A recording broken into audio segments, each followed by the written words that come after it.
Jack of all trades. Hey, I'm your host, Lamar L.A. Smith, and welcome to another episode of the Jack of All Trades podcast. Today, I'm with Warner Trio, the host of the Stay in the Big podcast. He's also my business partner and mentor. So, I'm not going to lie, I have a confession. What's Warner up? and I have only known each other for like 3 weeks, but it feels like 3 months. He's consistently there for me. Like, we talk every day. It's weird how much we know about each other in a short amount of time. And for those of you watching and know anything about the Bachelor franchise, Chris Harrison has nothing on Warner. I don't know if that's a good thing or a bad thing, man. It's a good thing. It's a good thing. It's a good thing. You didn't get the inside joke, but we'll talk about that later. Today's episode, we're going to talk about, I think, a topic that we both enjoy, and that's money. So I only know this because of our previous conversations, but you weren't always, the Warner you are now. Like, obviously, Right. there was a path to get to where you got in general. So I want to know, my first question is, how was your relationship with money growing up? That's a great question. That's a great first question, by the way. Uh, I didn't. So growing up, I don't know that I knew I was poor. I thought that was normal. I thought my lifestyle was normal. Um, every year I went to a new school, and I thought that was just my dad being diverse. My dad would always say, "Dude, this is just a new chapter. This is just a new ways to explore and create friendships." And I was like, all right, cool. Like that's the story he told me. And I thought that was important because he hid the reality of what our financial situation was. And so growing up, I didn't have that concept of finances or this notion of what I conceived stability to be. Um, until I got older and I had to fend for myself and move out and go to college, I started to realize, damn, we was broke, man. Like we was struggling, man. Um, I grew up, eating block cheese from the government. If you don't know what that is it looks like cheddar. It ain't cheddar, man. It's this big old block of yellow cheese, but it made the best quesadillas. Um, and Wick, we were on Wick, so we'd get hella cereal. we get the we get this. It was bran flakes. It wasn't even corn flakes. It was bran flakes by Quaker. Like it was nasty, man. But I didn't. There was no notion of money. I didn't know what it meant. I would just get it and spend it. That's all I ever knew. You get money, you spend money. It was very transactional. Um, as I grew older, I started to see, man, I one of the best advices I ever got actually was I don't remember who told me this, but prior to being in finances, I wanted to do real estate. And someone in real estate told me, look at what the poor people buy and don't buy it. Look at what the poor people wear and don't wear it. Look at what the poor people watch on TV and don't watch it. And the biggest impact was my family was poor.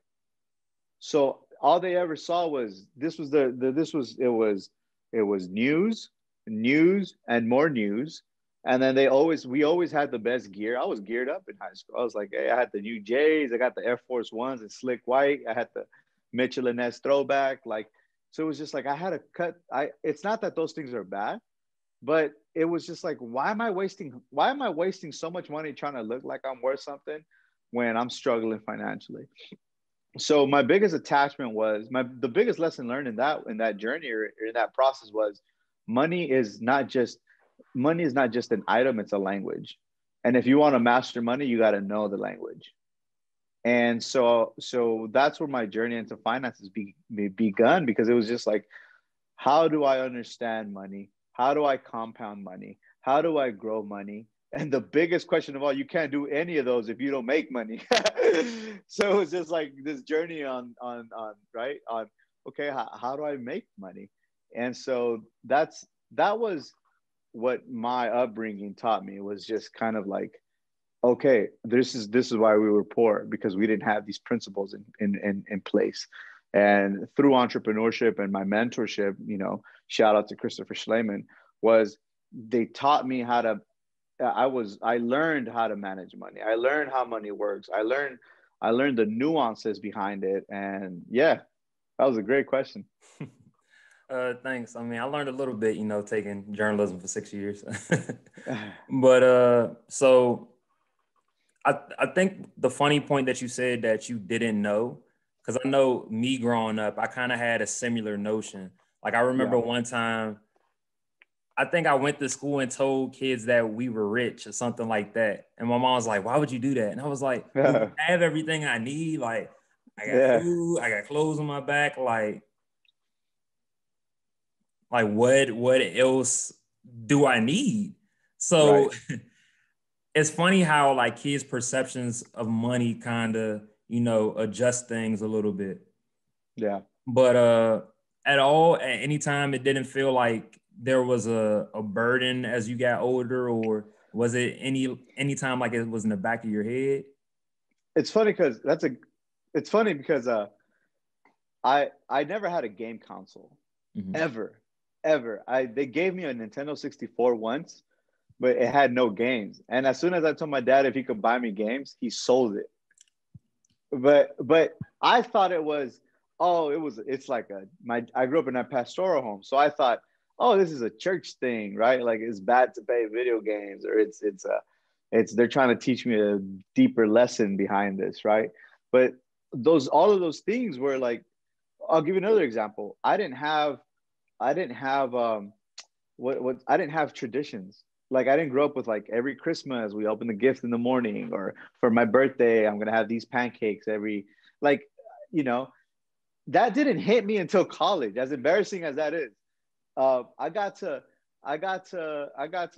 Azusa Pacific, where I did my undergrad, and a lot of my friends, they were like summer vacations, winter vacations, family vacations, graduation vacations. I'm like, damn, like y'all go out a whole lot, man. And they're I like, dude, wish. one of the things I remember telling I called her my sister just so that people never thought we dated. So we were just like, Makes we just told sense. each other we were siblings. Um, she once asked me the question. She's like, which island's your favorite island in Hawaii? And I was like, I've never been to Hawaii. And she's like, who's never been to Hawaii?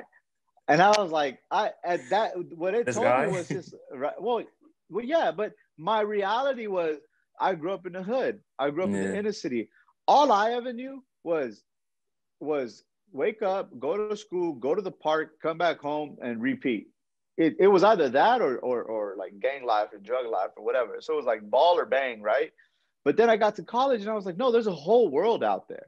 And then I realized, oh, I wasn't exposed to that because of the finances. So immediately my hunger was, I got to understand this financial game so that I can enjoy the other parts of life. All right. So I know you talked about the church background a little bit. That Was that a factor in you going to Azusa Pacific University? I so APU is a small school, Mm-hmm. uh, in comparison to everything else that's around here in LA. I didn't even know APU existed until I was ready to transfer from the JUCO. I was trying to look for a school to go play soccer at and transfer out of, and it was either out of state, it's NAIA schools out of state, and I was like, I don't want to go out of state. I just didn't want to. And a good friend of mine goes, go to APU. And then another really good friend of mine, Louis, which Yeah. he entered APU, but he wanted to be a pastor. I thought APU was a Bible school. Oh, And wow. then they have they're known for their theology department, but it's a full academic, it's a full university.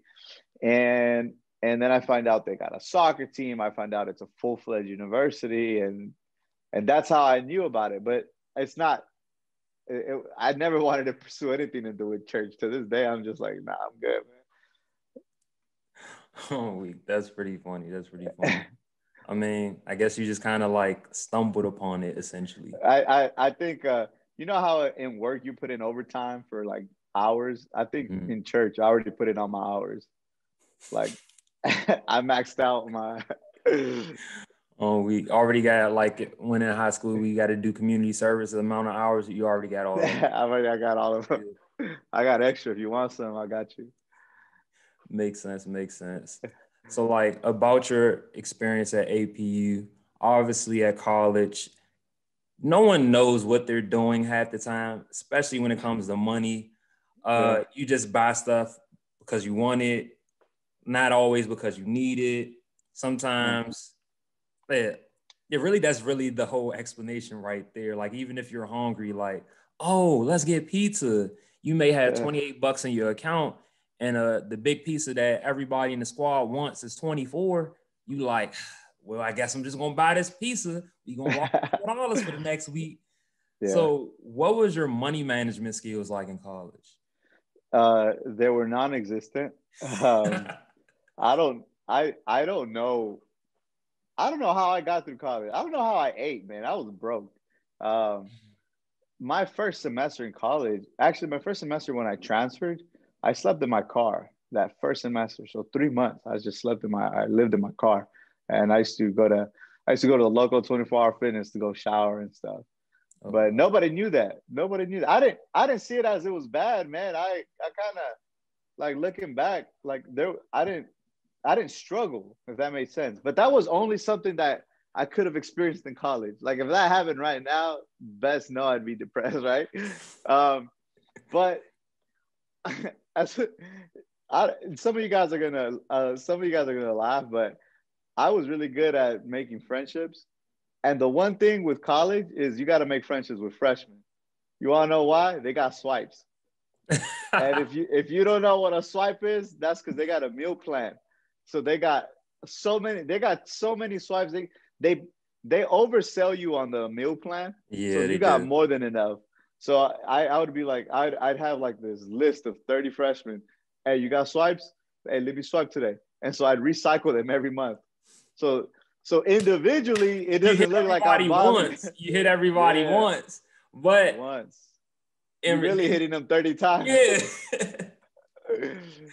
Oh man, that's a see. We just put you on game. So like, if you need some swipes and you got to struggle out there, like don't be ashamed of making your 30 list, your top 30.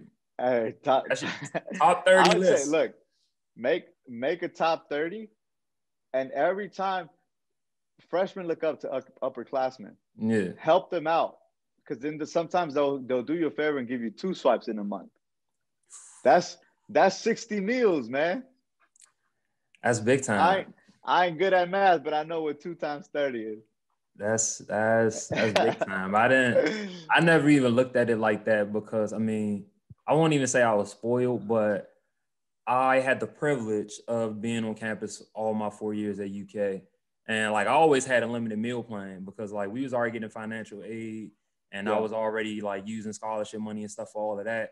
So mom was like, well, you already there. You might as well just, get unlimited meal swipes. And I'm like, well, mom gotta eat, so why not? Like, we'll worry Yeah. about the other stuff later. So Yeah. that's a good point that you say that. So definitely gotta, like I said, gotta put other people onto that. So now we're going to slightly shift gears. And I had this question already mapped out for days, for like a week, because you say this Yeah. all the time, and I kind of know what it means, but I feel like everyone listening to this will really, really, really want to hear this, and they need to hear this. Okay. What do you mean by your mantra, life by design, not by default? Ooh, I'm glad you asked that question, man. I when you grow up in with a scarcity, and it's not that we grew up with a scarcity mindset, is we grew up in scarcity. Like there was no extra. It was like it was always just enough. You live a life by default. By default, we lived in the hood. By default, I went to a bad school. By default, I had to go to a junior college. My parents didn't have money for tuition. My parents didn't have the resource to put me in club sports. My parents didn't have the resource to put me in the best neighborhoods. My parents didn't have to like, it was always a lack of resources. Therefore, we had a default to what I had. So the one thing I promised myself was to live a life by design, which meant what? What does that mean, Lamar? Well, it meant I'm going to design the life I want. And I'm going to get real with you because it's to this day, it's real in my life. My design is I don't want to put my kids through the crap that I went through. I don't want my kids to ever have the slightest notion of what it is to not have enough. I had to steal. I was geared up in high school because I stole. I used to steal. That was my hustle. I used to go steal. And I used to do crime just to look good. Like that's how it was. Like that's just how it was. Thank God I never got into slanging, but like I was like, yo, I got to go steal this jersey. I got to go steal these shoes. So then you wonder why crime rate is so high in these neighborhoods, right? So I just thought to myself as I got older, you can't live like that. So I got to create something that I got to do for myself. I want to create a life where I can drive what I want, go where I want, work on my time, work around people who I want to work with. Like, I don't want to be at a job where I hate going. I hate the hours. They don't like me. They don't give me the raise. They don't pay me the money I want. And I'm working with people I hate. That's like the worst life to me. So it's a life by design. And since the age of 27 till today, I'm in this journey of creating my life by design. Because the last thing I want is to grow old and say I don't have more time. Yeah. I have the energy now. I have the mentorship around me now. I have a team around me now. I have the right vehicle. So guess what I'm gonna do? I'm gonna go all in. And I in one of my most recent posts, I said, in order to be balling, you gotta be all in. I do remember that. No, that's a great point. Like, I kind of get it to an extent because you kept saying it all the time when we were talking. Like either you would say it directly or you say it indirectly in some way. The last couple times we talked, and I was like, I think that's what it means, but why guess when you can just ask the source himself? Yeah. All right. So next, it goes back into, living your life by design. How did coming up with your first business plan change your life? I don't know if I had a business plan. I didn't. That's a good question because I was always hungry, motivated, ambitious, a go-getter, all of those things, right? I would feed myself like Tony Robbins and Les Brown and Grant Cardone and Jim Rohn. And I was just constantly like putting that in my head. I didn't know what it was to I didn't know what it was to journal. I didn't know what it was to put a business plan. I didn't even know what type of business I wanted. I just knew I didn't want to do corporate my whole life. And so it was not until I met my mentor, and funny story, I was working corporate at the time as a designer. I was doing landscape and hardscape design. And I thought I was making 80,000 before taxes. So after I was single, well, I'm still single, but when you're single in California, you get taxed up the wazoo. So I was really taking home like 55 or 60K. But I get asked by my mentor, and he goes, "How much money do you make?" And I tell him 80,000. And check this out. He goes, "Is that in a good month or is that in a bad month?" I said, "What you mean?" I said, what do you even mean? I'm like, "That's a year." And so he tells me it takes you a whole year to make that. This is what that gave me. It gave me perspective. Why do I say that? I didn't know to put together a plan. I didn't know how to plan. I didn't know how to schedule. I didn't know what to read. I didn't know anything. But when I met someone who was playing the game at that level, you know what else came with it? I asked him, "Yo, like, what do you do and how do I do that?" And he showed me. This is what that did. It opened the door for me to a whole new opportunity. It opened the door for me to mentorship that I didn't have. Even though if you would have told me 4 years ago I'd be in the financial industry, I'd be like, "Nah, bro, that's not what I want to do." But I didn't know anything. It's like, well, it's either I open the door to something new or I remain in the cycle. So I knew I wanted to break the cycle. So I tell you, if you're listening, hey, dude, are you going to be a financial blessing to your family? Or are you going to be a financial burden to your family? At that point in time, I was a financial burden. So I was like, okay, how do I change this? And so for me, what changed was not necessarily my plan. It was someone that knew how to plan that taught me how to plan, because I didn't know it. And by the way, stop trying to figure things out on your own. Go find a mentor. You know why? Because they've done this for 20 years. And so that was the biggest thing. The biggest lesson I learned was find someone who's built the life. My mentor lives a life the way he wants to live it. Think about that. He lives where he wants to live. He married who he wanted to marry. He goes wherever the hell he wants. He drives whatever the hell he wants. That's powerful. That is powerful. Like when my parents came to this country, that's the dream that they had. It wasn't, oh yeah, I hope my son gets a good 9 to 5 so that he barely makes his bills. No, it was that I live a life that was limitless, a life that was to my liking. And that's what mentorship brought to me was, okay, I can teach you how to plan. I can teach you how to schedule. I can teach you all those things because I had no clue. So for me, first and foremost was finding a mentor that can teach me those things. Because even a plan, I can teach you how to plan. But if you're not in the financial industry, it may look different from what you're trying to do. Yeah, that's true. So find a mentor. Find someone that's in your industry, that's winning in your industry. Don't just go around and ask, I'm going to ask my mom. I'm going to ask my cousin. Bro, break the cycle. There's a reason why everybody's stuck in the same place. You keep asking the same people. That's a good point that you say that, because I kind of learned this through writing my book, but I kind of think I already knew it. So people, well, the old adage of history of time is that, you know, the wisest people are always the oldest people. And there is some, you know, truth to that to an extent, because of certain life experiences that you'll have more than other people sometimes just because you've been on the earth longer. But because of how technology is set up, due to, you know, the different advances that we have going on in general, yeah, you gain credibility through creation. Like the more that you've done as far as creating and actually taking action into these things that you want to do gives you more credibility than someone who's just, you know, been here a long time. Like, to use it for example, there's probably some 45-year-old, you know, literature professor out there who's teaching people about, you know, how books are set up, you know, conflict and cause and effect and all of that, right? And there's a lot of professors, nothing against them, that they know a lot about a subject, but they haven't taken that step at the highest level. You see it in business schools all the time. Like I said, nothing against anybody, but it's just the truth. I wrote a book.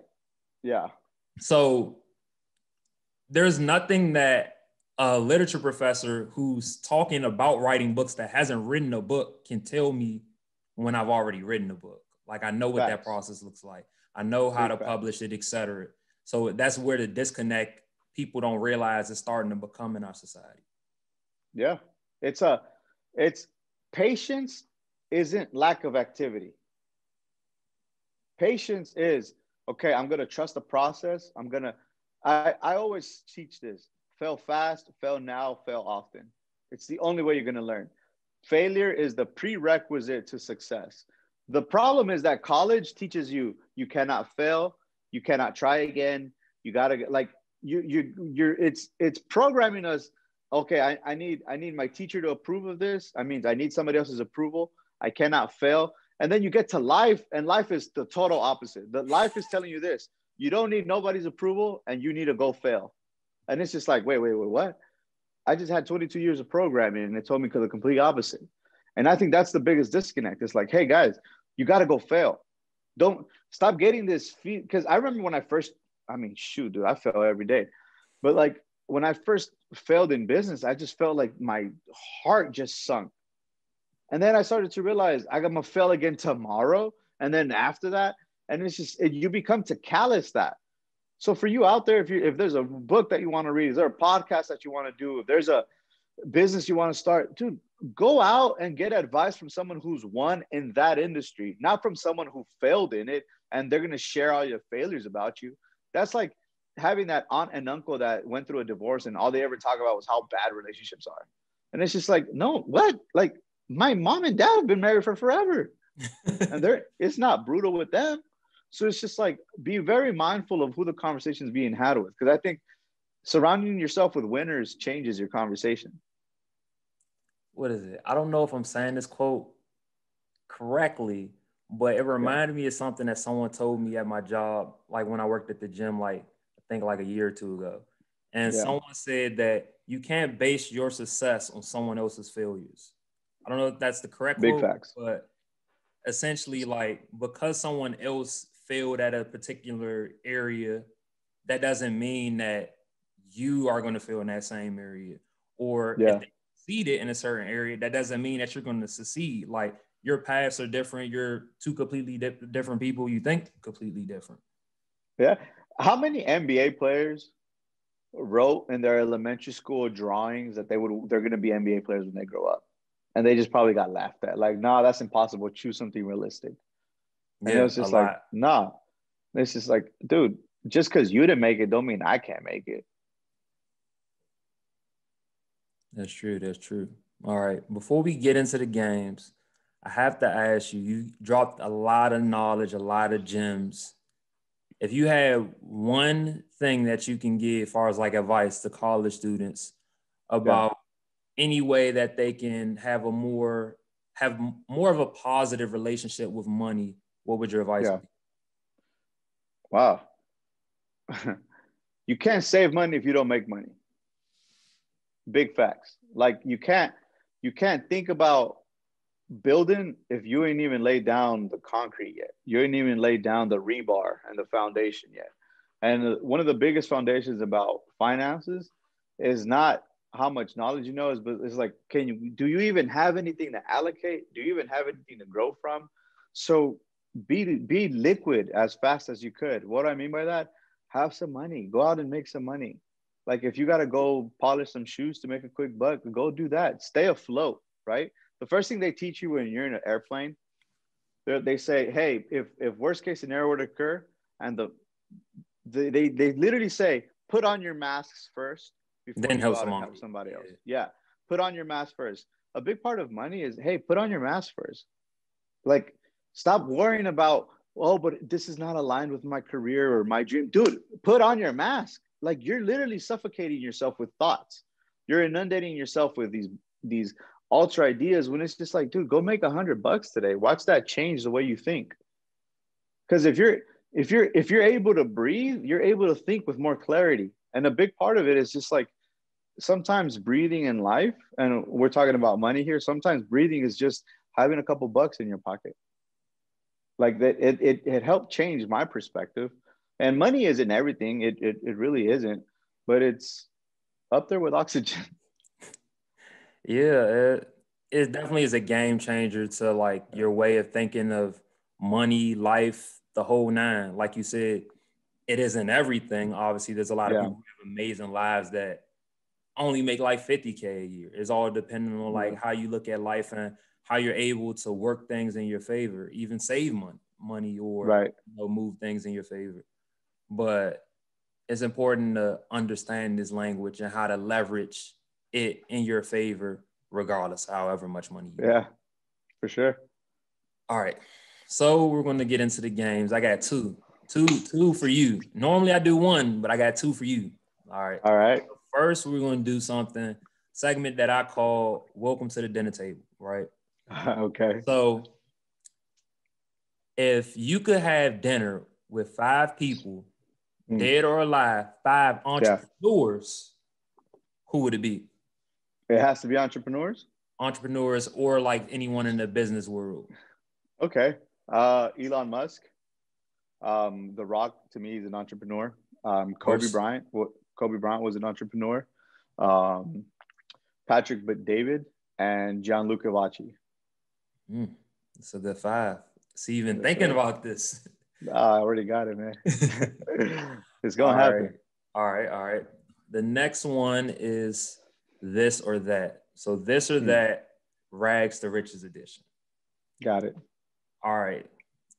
Living in DC or living in LA? Because you said you lived in the DC area for a little bit. Oh, LA. Okay, okay. I thought it was easy, but I just wanted to, throw my city Yeah. out there a little bit. All right. Oodles and noodles or rice roni? Oh, Oodles and noodles, man. I don't think West Coast knows what oodles and noodles is. Yeah, oodles and noodles. It's a game Yeah. changer. It's a game changer. All right. House parties or bars? I like the bar scene. Oh, house parties. You know more people. Yeah, it's just house parties Yeah. always hit Yeah. different. Always hit different. Like the only This is time I would say back bars in are college, by the way. yeah, back in college. Like Yeah. now, I'm like Now, I yeah, no, I ain't not at touching all. that. But like back in college, I would say the only time bars were better than the like house parties was in Arizona. And that's because Arizona is like this is like just a different place. Yeah. It's just different. Not in Kentucky though. All right. Oatmeal cream pies or Rice Krispie treats? Oatmeal pies. Same. I don't like the Rice Krispie treats. In-N-Out or Chick-fil-A? Huh? They're different. I like both. I know. That's why I just threw them together just to change it up. If I had to choose, wow, that's a hard one. I'd say Chick-fil-A. Okay. It's the healthier of the two. Yeah, I was thinking the same thing. Yeah, it's the healthier of the two. All right. Now we're getting a little fancier. Would you rather have a Ferrari or a Panamera?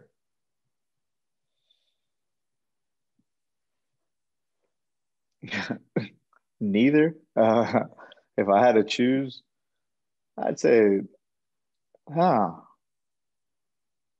go with the Panamera. Okay. Private jet or a private helicopter, like your own helicopter? Oh, private jet. I knew it. Yeah. That's on your vision board. My mentor has a private jet, so I'm just like. All right, courtside at an NBA game, or you get to be at the Super Bowl, but you're like kind of up there in the rafters. You're like on the second deck or whatever. So you're not like at a prime seat. Lakers courtside. All right. That's one of my goals: season ticket Lakers courtside. Okay. So that's all I have for the games. That's all I have for the game. So yeah. That's all we had this week on this episode of the Jack of All Trades pod. Make sure you check out the next. Oh, before I get an outro, I forgot to say this. You have anything that you want to promote? Yes. Lamar Smith has an amazing book. I just got my copy, guys. Go out there, Amazon Prime it. I don't know what other platform he's got it, but please get that book. That book is amazing. This man is absolutely gifted. And I also want to say one more thing, and this is my personal affirmation. You can take it, you can grab it, you can throw it away, but I'm going to say it to you anyways. And that is, whoever's listening to this, hey, remember that you're absolutely blessed and you're absolutely highly favored. Your family deserves the absolute best version of you. Your business deserves the best version of you. But most of all, guys, this world deserves the best version of you guys. I'll see you guys at the top. All right. I'm going to go back to the outro now. I just had to get that out there. All right. So like I said, listen to it on Spotify, Apple Podcasts, Anchor, whatever. Make sure you subscribe to my YouTube channel, Inside 380, where I'm going to have it on there. He already plugged my book for me, so I don't need to do that again, but get the book, Jack of All Trades, Rise of a Party Promoter. Follow me on Instagram or IG at Jack Onovan. I'll have Warner's info in the bio and his podcast. Listen to it. Stay in the big. LA out.